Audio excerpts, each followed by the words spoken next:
Hello, and welcome to the Black Bridge Mindset Podcast, where culture, entrepreneurship, and business intersect to fuel inspiration.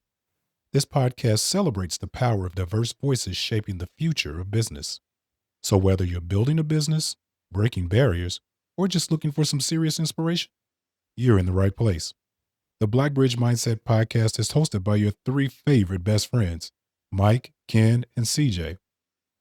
So now sit back, relax, and absorb the gems being dropped on you by today's special guest.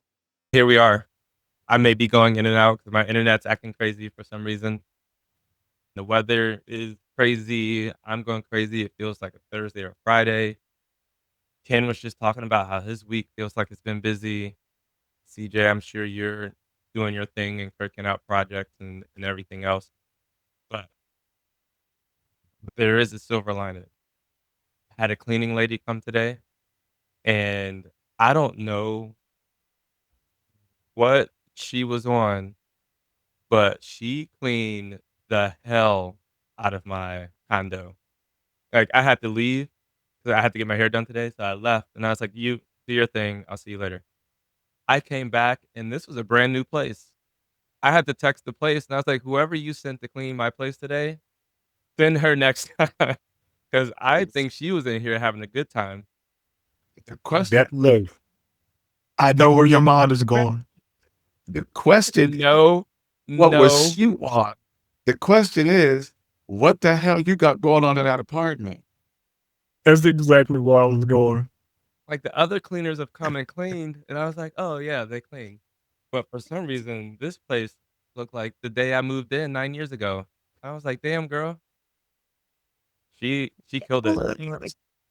She killed it. So I need Hope you to tipped her send well. I'm going to. I haven't yet. I'm gonna send her a tip. It automatically charges my credit card. But yeah, that's the highlight of my day. Y'all And on that note, let's get started. CJ, just dive right in.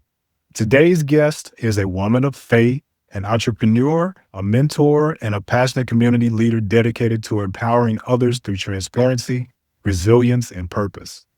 Known for her authenticity and unwavering faith in God, she uses her life experiences to inspire others to heal, grow, and walk boldly in their purpose.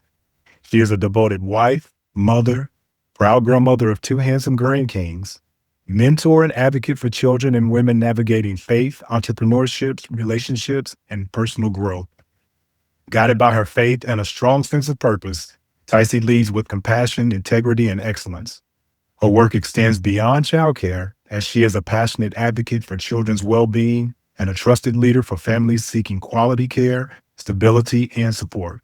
She is known for her hands on leadership, community involvement, and unwavering dedication to ensuring every child is seen, valued, and protected.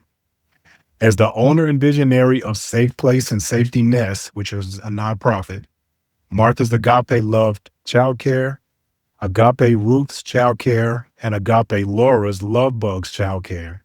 She has committed her life to nurturing children, strengthening families, and creating environments where love, learning, and leadership thrive. Gentlemen, please welcome to the Black Bridge Mindset, Miss Tysie Milliken-Benjamin. Hi. Thank you for having me.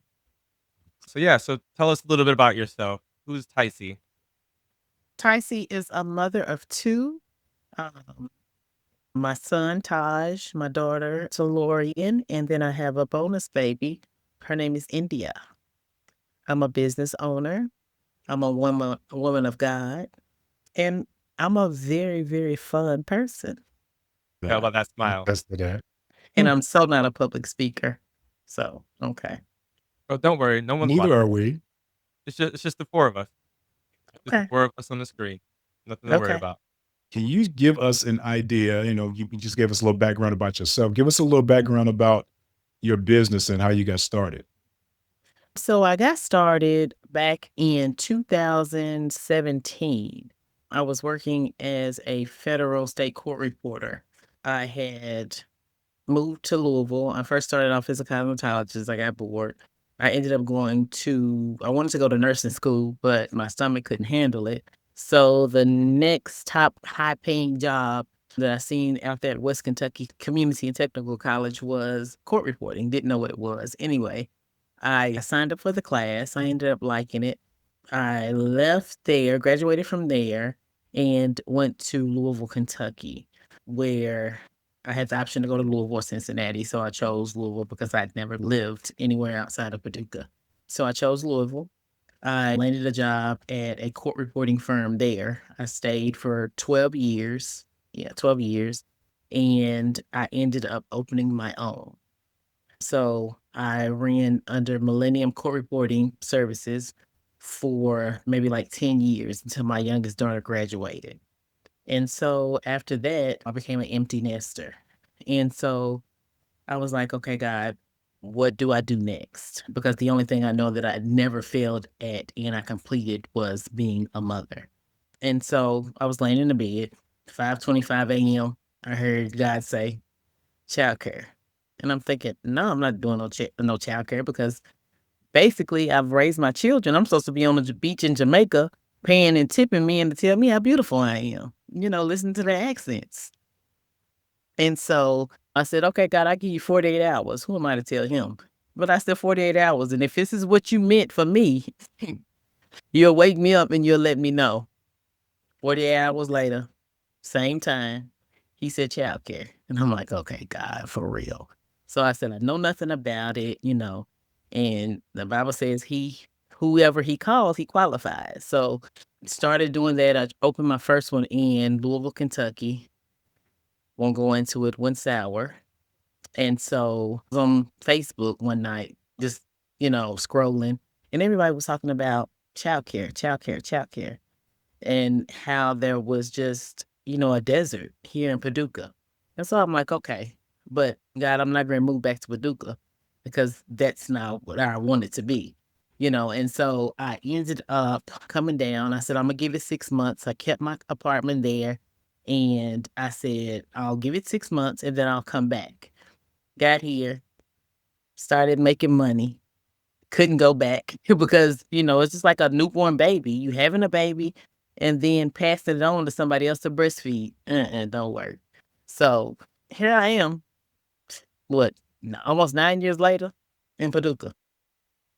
So that's how I got started. So divine intervention is how you got started. Yeah. Yeah. God tricked me.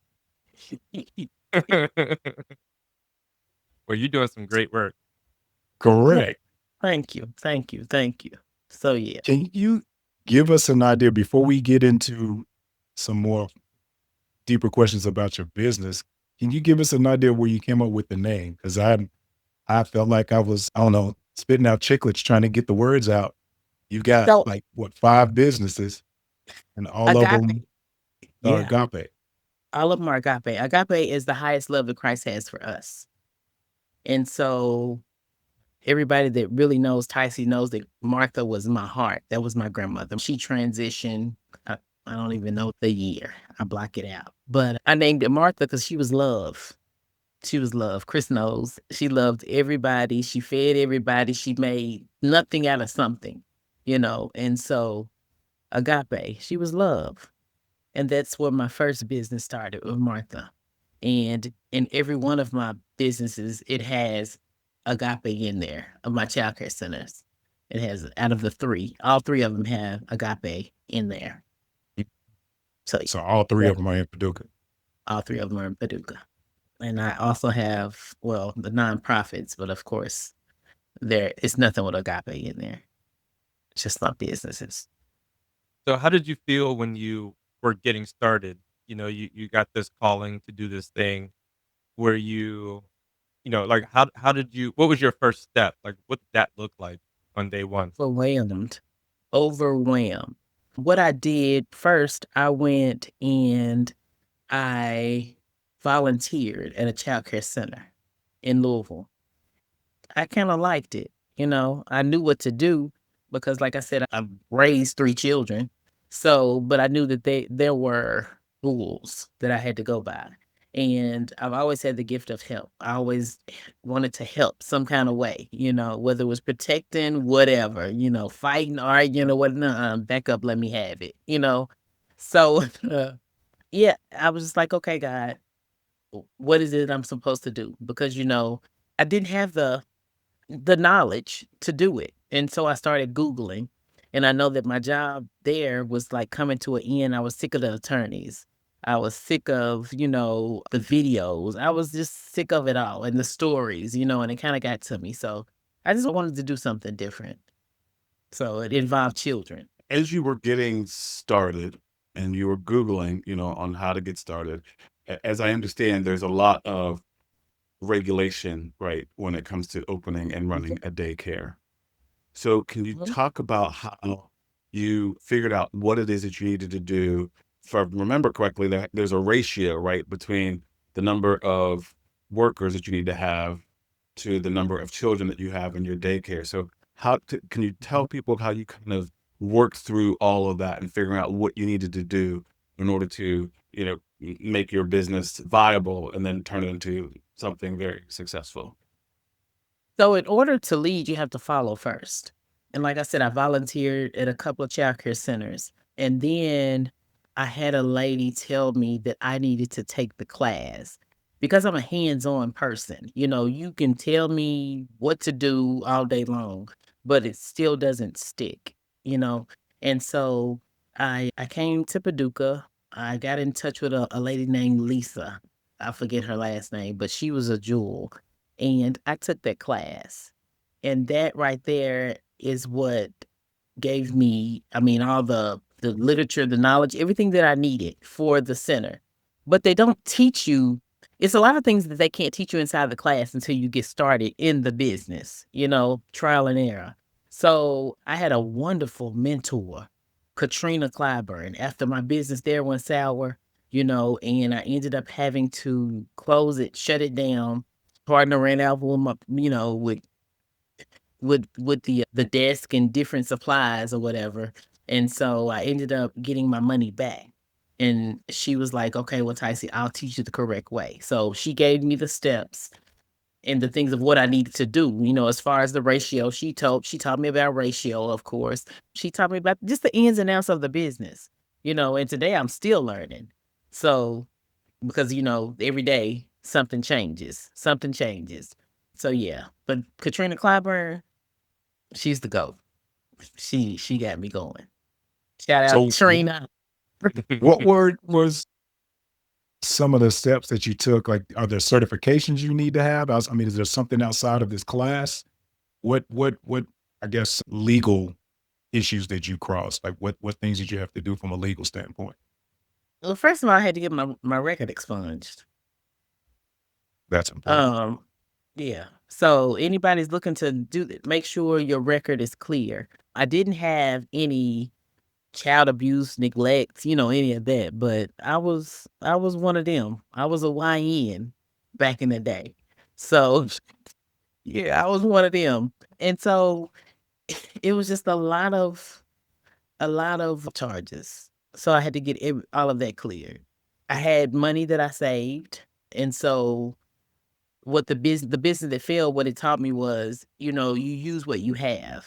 So I would start going in and going to yard sales and different things. And I had an empty room in one of the apartments that I lived when I was in Louisville. So I had different things there. And I started out with almost I think I maybe had $17,000 saved back in the day. That was a lot of money to me.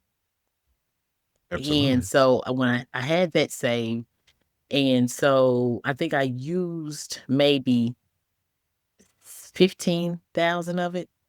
And that was just because of payroll and different things. But in order to get a center, we had the rent. That month we got it started, got everything done, had state to come out. And so I was rolling the next month. So yeah. But I did the classes, the childcare classes that they offer, and that through Childcare Aware. That's a must. That's a must. Yeah. I think there's a couple of things that you touched on in there, but I think we could package it all into one thing. And I think a lot of people, when they get ready to start a business or do something, you spoke about your record and how much money you had saved and everything else, but you still moved forward and figured it out how to make it work. That was with the first one. Mhm. Yeah, and I feel like there's a lot of people out there that's like, well, I have this on my record, I have X, Y, and Z. There's no way I can do this, and they move on. and they didn't even take the time to see, well, can I get this off my record? Can I raise the money I need? Can I do whatever? And until you switch that mindset in your head and say, I do have these roadblocks. How am I going to get past them? I feel like a lot of people just stop at their first roadblock and like, oh, I can't do it. It's not for me because I got X, Y, and Z, and they move on. It sounds like you didn't do that. You were able to push through those. Yeah, so it wasn't easy. That one, the first one was just I mean, I always try to find something good out of a bad situation. So what it taught me was perseverance, to push through, and surround yourself around positive people that will push you, because I wanted to give up. But then once I got here to Paducah, find the building. And so the building was a restaurant. Well, first it was a tattoo parlor. And then it ended up, well, at first it was a restaurant, then it ended up being a tattoo parlor. So we had to go in, and thank God for George Ross. He came in and he did everything that I needed as far as switching it over to make it, state, so that state would approve it. And so I had the building for almost 2 years. So the money that I had and I made back from the other center and at saving up, when I tell you 2 years of paying rent of $2,500, that was more than my rent at my apartment, and at that particular time I was on Section 8.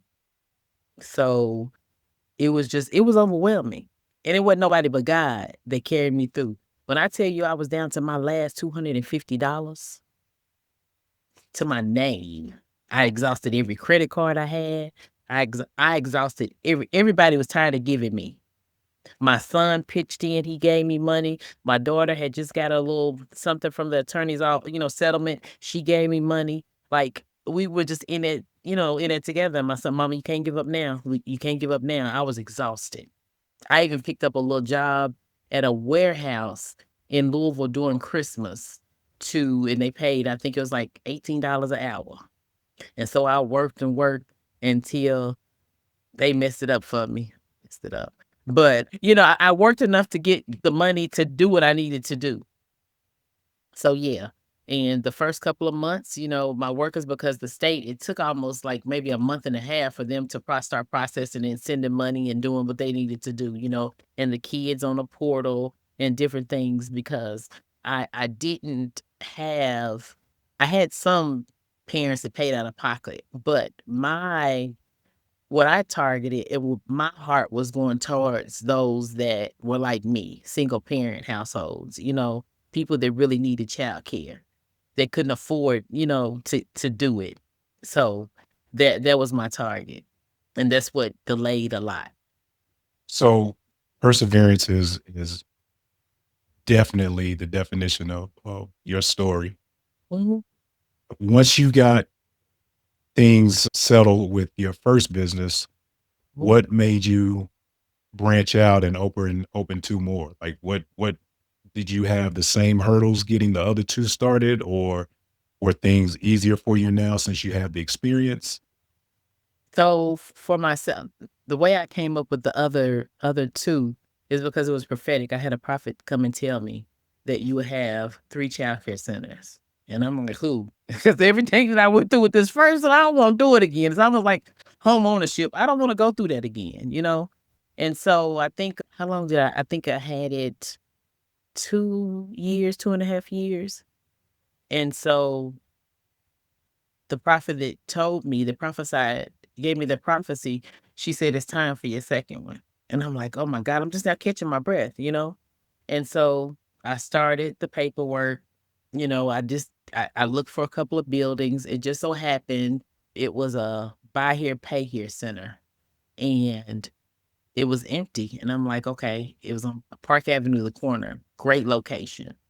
And so I just so happened I called the owner and he said, well, okay, well, you can get it, but you give me a certain amount of money, we'll redo the whole building. So gutted out the whole building. It was a new building. It just so happened, everything worked. It just worked out. I did have to do a little bit of lead work because the contractors didn't know where to go, or they were telling them there would be a couple of months, out before they could get them the paperwork, like the zoning, different things like that. And then sometimes you got to use your resources. So, I'm gonna knock on the door until you open it. You can only tell me no so many times. Right. You're marching up in the planning office saying, "Hey, I need that permit approved like yesterday." I do today. Today I do, and I'm not leaving here. Yeah, That's we're what you gonna got to get that do it. going. Well, if you can't do it, I'm gonna need to see who's your supervisor. Mhm. I'll wait. I love that. Nice. And then so that was your second one, and then what got you to your third one? This third one was hell. I'm not even gonna lie. This third one was hell. You almost have to beware of people. A lot of people don't like to see African Americans get ahead. Let's just, can we be real? We gonna be It real? is You what can it say it. is. It's an Yeah. adult It is what podcast. it is. You can say it. And so I emailed. I can open a center with my eyes closed now. So emailed the lady, turned in my application. My application sat there in the queue for almost 2 months. Okay. So I'm emailing her, hey, just checking on it. They said, well, it's lacking zoning or something else. Okay, but I emailed you almost 2 months ago. So why come you just didn't tell me? Well, I did. No, you didn't. So then I had to do the screenshots. Then I had to go in. This is what I see on my end. So we go back and forth. So I went down my list of people that I knew at the state, out of Hopkinsville, called them, connected them. So I know your supervisor too. Okay, so let me connect her because somebody's not doing their job. And so I emailed and I basically told them, out of all the childcare centers that I've opened, this one here by far has been the worst experience ever. Had I not had money tied into it, my time, signed a lease, and children waiting on me, most importantly, parents and children waiting on me, I would give it up. And so it got the ball rolling. They started calling in. So yeah, it took almost 2.5 months, and Thursday we opened the doors for my after school care. Nice. Congratulations. Yeah. Thank you. I know the prophecy said 3, but are you thinking about opening up another? We shall see. Shall see. I'll take it. You come in becoming a serial entrepreneur. Hey, God said ask, and you shall give it to you. There you So, go. and I know about the knocking. I know about the kicking the doors in too. He also said he's a man that he shall not lie, and his word will never return void. So, hey, this is what you said. This is what you promised. So, come on, what we doing? Amen. You mentioned that you focus your childcare, you open your centers for people that don't have, family to take care of their kids. I grew up, we had that discussion. I grew up, my grandmother watched me. My grandmother watched my cousins. We were all kicking and screaming together under her roof while my parents worked, but they didn't have to worry about childcare. They kicked her back some money. It was what it was. That's how we are, like brothers and sisters now. So you mentioned that your centers are focused for people that, don't necessarily have the money to pay the ginormous fees that childcare centers cost, these days. What sets you apart outside of that from other centers? Like, how do you market your care centers to the general public? So my centers, they're set apart. Because in this day and time, it's the babies having babies. We don't have the big mamas, the grandmamas. These babies don't no more. They don't have, all the things that we had. And so I go back and I hire grandmothers, real grandmothers, big mamas. I go borrow them. And kids give them life. So I hire them and we teach Bible verses there. We teach Spanish there. And it's been in my curriculum, but I'm just now finding someone to come in to speak sign language to show, my kids sign language. And for my last center, it's already open, so it doesn't matter. I can tell you arts, plays, history, our history. So we teach time management. We teaching life skills because, all the kids know now is Jordans and they don't care how they have to get it. So now what we're going to do is, we're going to have chores here and I pair you up with other people. And this is your family. This is your child. This is your child. This is your child. I have computers at my center.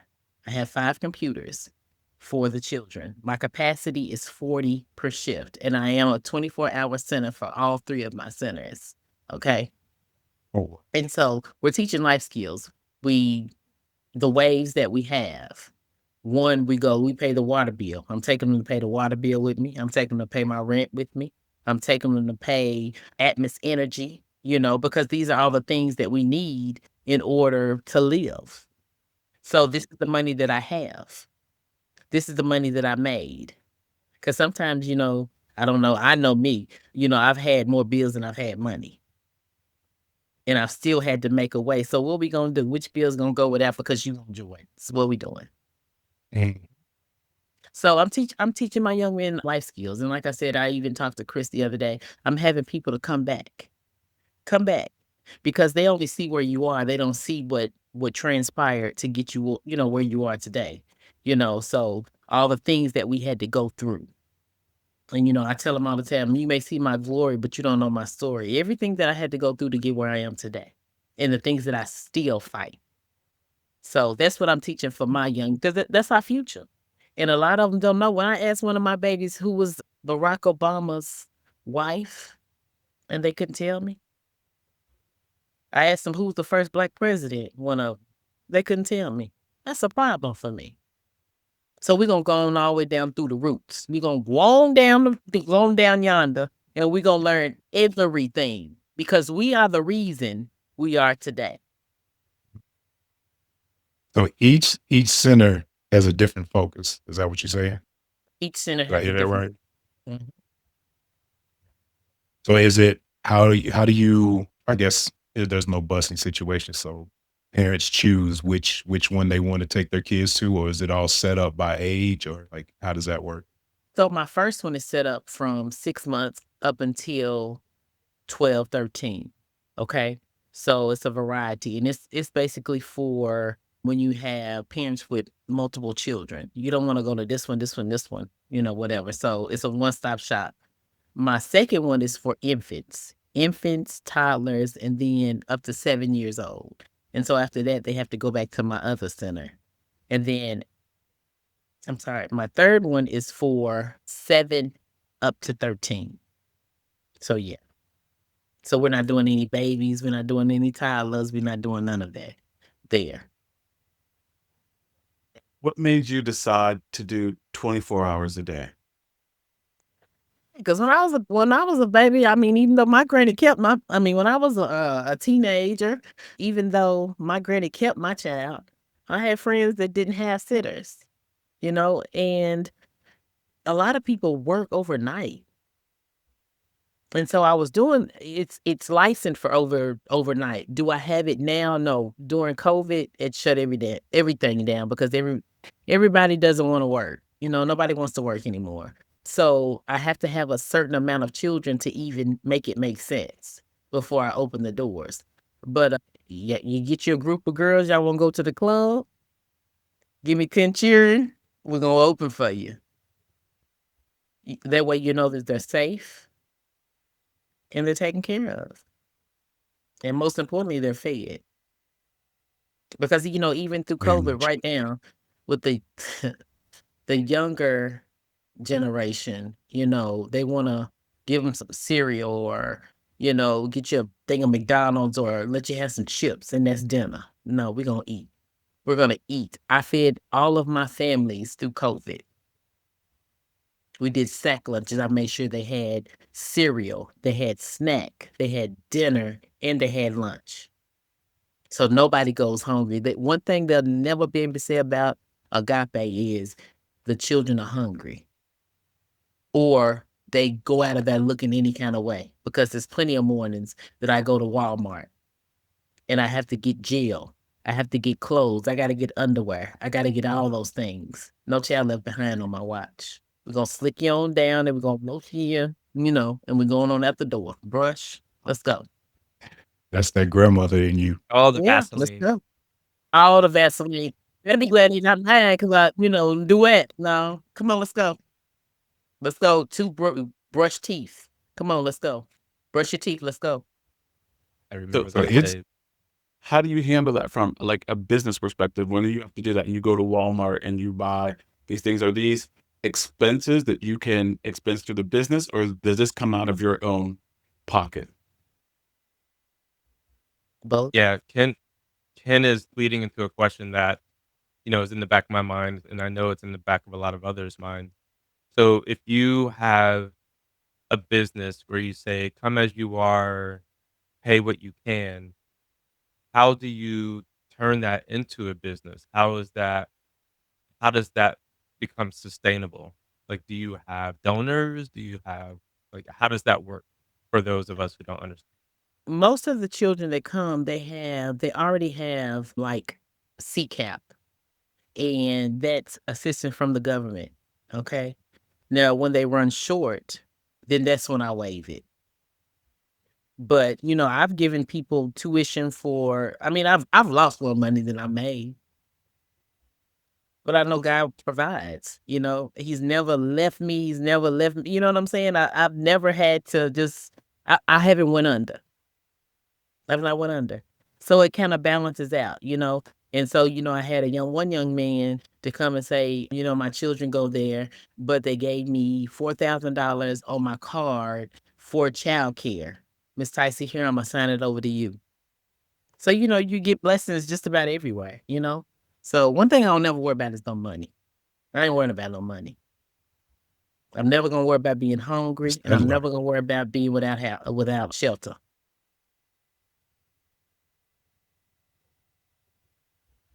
And that's as humbly as I know how to say it. I mean, God provides.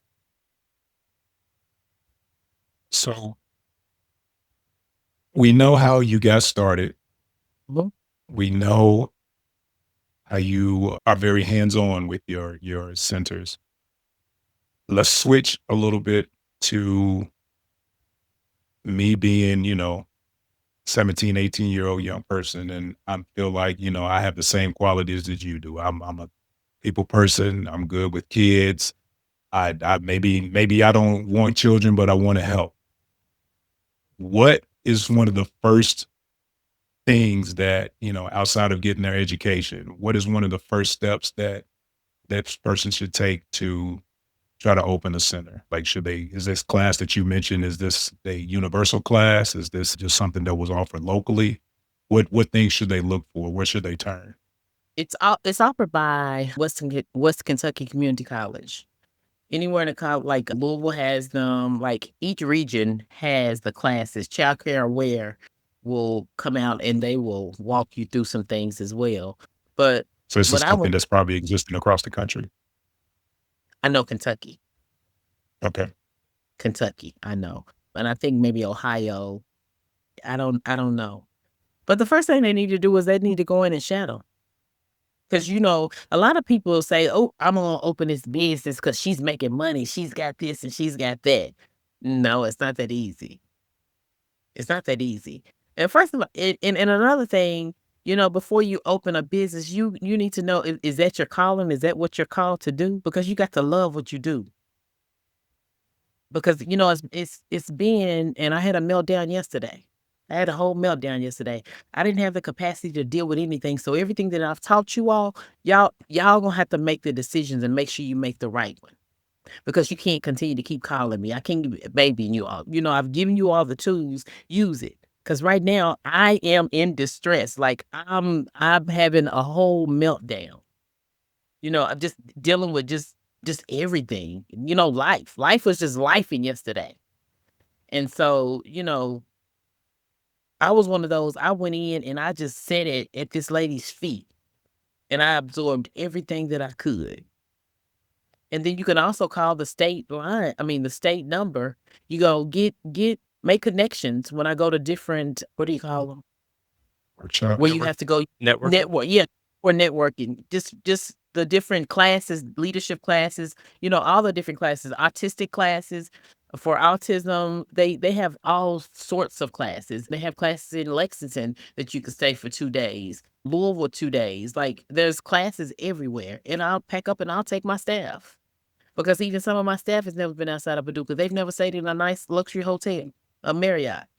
They've never dined at a fine dining. Like right now, we in the midst of getting passports. I'm going to take my staff. We out of the country. But I'm going to need you to do your part. So I'm going to show you how to get passports. We got a list of how we can save money. I taught them money management. Everything that they taught me, this little black girl from Paducah, Kentucky, when I left, they taught me, I teach them. I didn't even know how to sit at a table and what forks to use with the attorneys and judges. I didn't know. I had to wait to see if I was supposed to drink water or which glass I was supposed to drink out of. Do I need a straw? No, you don't need a straw. Which knife to use? I waited and I waited for each person to pick up their silverware first. And that's how I learned. I didn't know that when you pick up a menu, it don't have a price. How much does this cost? What? You at the wrong place. Wrong plate. The wine. What wine do you have? A sweet wine. So I had to go to a wine tasting class. It's things my granny didn't know how to teach me. But she taught me to love. A different era. Yeah. She taught me to respect my elders. I mean, she imparted, wisdom into me. Like she prayed on all of that. But she made a way. Oh yeah. And that's great. It sounds like you're not just teaching and mentoring and nurturing the children. You're also doing the same thing with your staff that's there helping And the you parents. run the business and the parents. And when they come to me, Tysie, what do you need to do? What do I need to do? How do I need to do it? Blah, blah, blah. I don't have this. I don't have that. Why don't you have it? I run a strict program. They know if them kids ain't there by 9 o'clock, 9:01, they're not getting in. Try it again tomorrow. You only get one time. If your child does not come with 10 Pampers, 3 bottles, and no backpacks, because y'all bring friends into my center. So we put them in a Ziploc bag. If you don't have any of that, go back. You better make it here before 9 o'clock. If you at the light and it's 9:01, you're not getting in. Because if you can't do that for your children, how do you expect to work a job? Don't come with no house shoes. Don't come half dressed. Turn around. What about shower cap? Bet not. If the kids smell like that good skunky stuff, wrench around. Because don't make it's me funny. test against you. Yeah, we're sitting here laughing because I mean it's funny, but I bet a lot of those people have matured and grown because of you setting your guardrails and your boundaries and be like this. You said it's going to happen once. They probably go back, they suffer for that day, and then like, you know what? I'm going to be on time tomorrow. I'm going to have my shit together tomorrow, and Some of them, show up and correct. some of them, they'll talk crazy. And it's only 9:01, and the state pays for me. Well, the state ain't paying me today. Bye. Because see, I've already sent some people home. It's my clock. See, you're always talking about people's business, but no business, that they never had a business and can't even do your own business. So how you gonna tell me how to run my business? We're not doing it. So sometimes I have to come out and I gotta meet them where they are.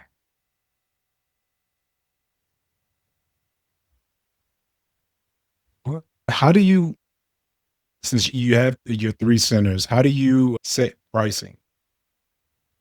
Pricing, I go by what the state mandates. So it's the same at each center, or it varies? Yeah, it's the same at each center. Yeah. But that's So mine is all the way across the governed by the board, states. Uh-huh. A lot of people, like for infants, they charge maybe $275. I charge $170. So yeah, I have a waiting list as well. But I hate to say it, but I pick and choose who I want. I pick the looked over, left out, the problem kids that they kick out. So they don't know how to deal with our children. They don't.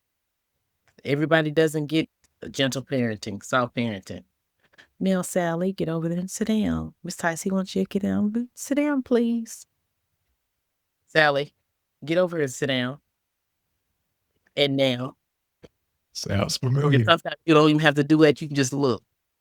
Yep. Sounds familiar. And they love you. It's structure. What would you tell your younger self now, knowing what you know about opening and running a business? I've always been a good management. I've always been good in money management. So that my emotions, get my emotions intact. Don't be afraid to ask questions. There's no dumb question, If you don't know, you don't know. And instead of trying to fit in, stand out. Yeah.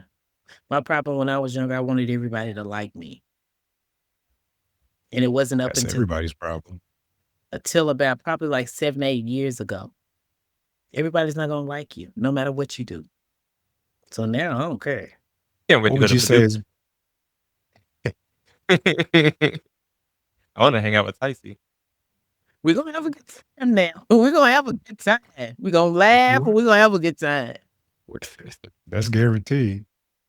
What would you say has been your proudest moment as a business owner? Proudest moment was when one of my babies came back and thanked me. They thanked me for protecting them. They thanked me for providing for them.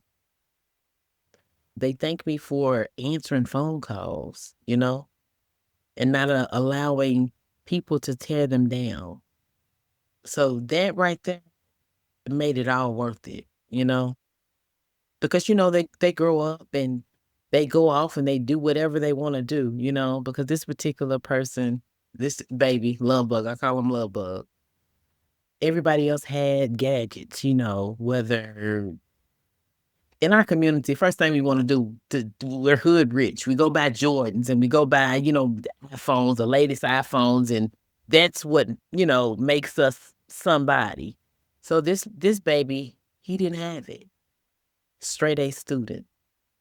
Taught me some things. All he wanted for Christmas was he wanted a iPad. He would come in and he would get all my stuff because I needed him just a minute ago with all this stuff. Would get me together.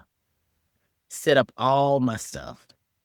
And so all he wanted was an iPad. And he could tell me what phone, you got the iPhone 15, you got the iPhone 16 Plus, and blah, blah, has such and such megabytes. And if you do this with that, that's what he wanted. That Christmas, I said, you bring me all A's and I'll get you an iPad. Got him an iPad. The next semester, he wanted a watch. He didn't ever ask me. I would just hear him, and how he would say, oh, you're so lucky. You're blessed to have that. My mom can't do that for me right now. But yeah, that's nice. And he was never jealous. He didn't have that type of spirit or none of that, And so I got him that. Then we got him an iPhone. And when I tell you, he thought we hung the moon. And when he came back, he said, it was because of you I was able to do my papers. It was because of you I was able to do my research, And so that right there just made it. He wrote his bike to the center. And he said, if you got garbage or anything you need taken out, Miss Tysie, I'll do it for you. And that right there, and I'm not going to cry, but that right there, that's what makes it worth it for me, So I love that. All right, Tysie. So the next thing we're going to do is we're going to ask you, well, first, how can people get in touch with you if they want to learn more about what you do, about your centers? How can people reach out to you? They can email me. They can call me. My cell phone's been the same since I probably was in high school. Same number. Yeah. All right. If anybody ever has any questions or whatever about Childcare, get at me. I'll help anybody. That was one of my things with God. God, you help me get this center open, the first one. I'll help anybody there is that comes along. Because it's enough money for everybody. And blessings on blessings. Next thing is we have a question that we want to ask you from our prior guest. And then after that, we will ask you to provide a question for our next guest. Sounds Okay. good? Mm-hmm. What is one sacrifice people never see behind your success? My tears. My tears and my money and time. They don't know how many times I've had to sleep in the center. When I first started out, I had my bonus baby. She was like 5, 6 months then. We slept in my center. There were more bills than it was money at first because I was down to my last little amount of money. I think it was did I say 250? I think it was 250. That's all I had. I didn't know how my car insurance was going to get paid. Everybody, honey, I had exhausted every credit card. Matter of fact, they had cut my limit. Once I paid them up, they cut it. So that's the how many, I mean, the sleepless nights. Just trying to figure it out. I even got on guys' nerves, I know.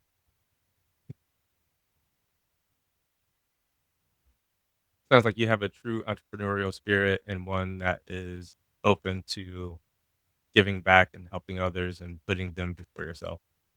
Yeah, I do. I'm sure there's a big word for that, and I just could have just said that instead. No, we don't need to use the big words. No, we don't need to do that. I can't even get on my iPhone and Google it. No, doing that. I'm always gonna make fun of myself. So with that said, what is a question that you would like to leave for our next guest? What is your why?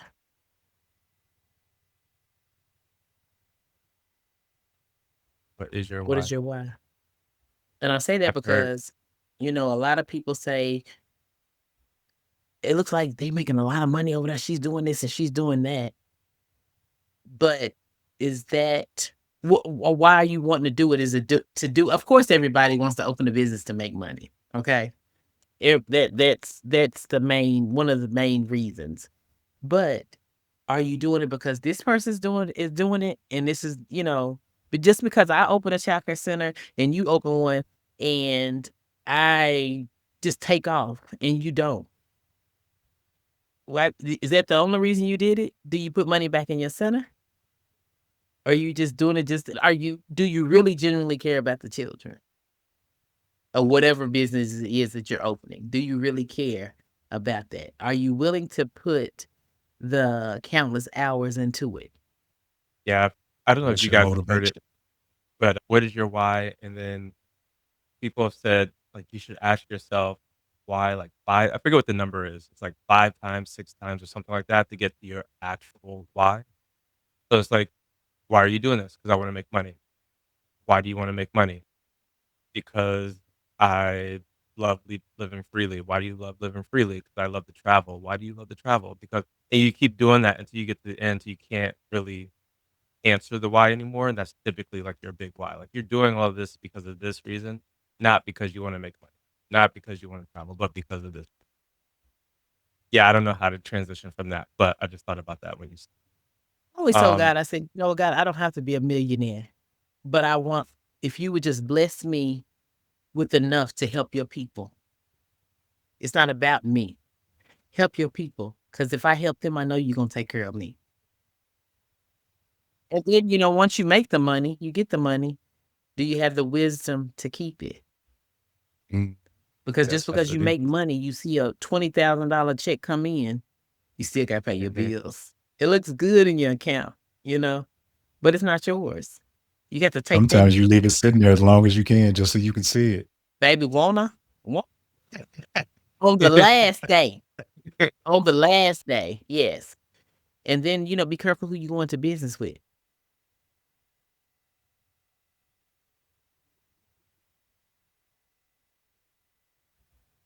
Know that the first year you may strike out. You may not make no money. You may end up being upside down. It's good for the IRS though, but I mean, you may not make money for the first 5. They say, right? It's first 5 years. But I was blessed enough that, I mean, like I said, I was telling Chris the other day, COVID saved my life. It saved my business because I was making too much money too fast. You were in the one industry, I guess, that profited from that or did well during COVID. Mhm. Ken, do you want to get us to our last bit? Yeah, I'm happy. So the last portion of every episode, we do our signature sign off, Mhm. what we call the Wakanda Peace Pause. And so I don't know if you've seen any of our prior episodes, but what we ask you to do is hold up 2 peace signs. My thumbs are down, right? You guys, right? Okay. And we're gonna ask you to hold it for like 10 seconds so we can take a picture, and then we will post this. Okay. So are we ready? Mhm. 3, 2, 1, and done. So while It I'm is. thinking about this, Mhm. what we should do with those photos, you all know the cover of Midnight Marauders, right? Sounds like you don't know it either. The cover for A Tribe Called Quest Midnight Marauders album, where it Oh, was all those different rappers. I Mhm. should, that's where your Collage. mind. We should do that. We should do that. Everybody's Awesome. photo, make a collage like that Midnight Marauders cover. Love it. I'll send the ball to you. You got it. So one thing I can ask of you all, I don't know who's gonna do it, but for my young men, I'm gonna need somebody to come to Paducah, Kentucky. I'll pay for rooms, whatever, Man, just to you know speak who to that's my gonna young be. men. Because You, I have a you lot of them that like podcasts or they're interested in, doing things. And I'm not technical savvy. I'm just not, as y'all can see. listen, done. All 3 of us, we will come to Paducah. We will bring our podcast stuff. We will set up and we will sit and record a little session with them, and we'll make it They would happen. be so happy. Oh, they would Yeah, be so happy. yeah. You We know we are all what? We blessed. should make that 8th of August trip. We are Yeah. all blessed. Well, 8th of And we August can't do can that. wind down, literally wind down. We'll figure it out and we'll That'll be coordinate. fine. Yeah. Just let me know. So Okay. thank you so much for coming onto the show. We really appreciate Absolutely. you. Thank and you your very time. much. Thank you. For having This is Thank me. you great. for going through everything with us. You've been great. Thank you.